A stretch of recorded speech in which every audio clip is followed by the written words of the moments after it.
अस्सलाम वालेकुम वीवर, उम्मीद करते हैं आप सब लोग खैरियत होंगे। आज हम आपको आलू की भुजिया की आसान रेसिपी बताएंगे।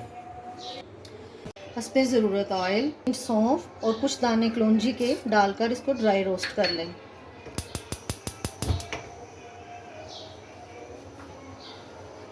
की खुशबू आना शुरू हो तो इसमें प्याज ऐड कर दें। 1 मीडियम साइज प्याज।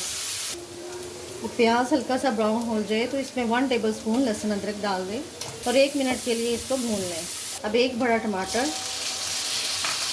हाफ टेबल स्पून नमक, हाफ टेबल स्पून पिसी लाल मिर्च, हाफ टेबल स्पून कुटी लाल मिर्च, 1 टीस्पून हल्दी, टेबल स्पून पिसा धनिया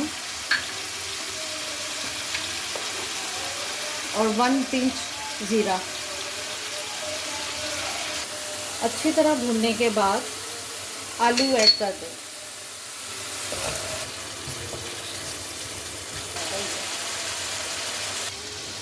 अच्छी तरह भूनने के बाद 1 कप के करीब पानी डाल दें और इसे मीडियम टू लो फ्लेम पर कुक करें। 2 मिनट के बाद इसमें कसूरी मेथी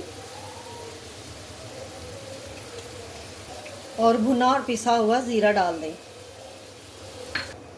और 2 मिनट के लिए इसे दम दे दें। तो वीवर, इस तरह आलू की भुजिया रेडी है। प्लीज़ वीडियो को लाइक और सब्सक्राइब कीजिएगा। Thank you.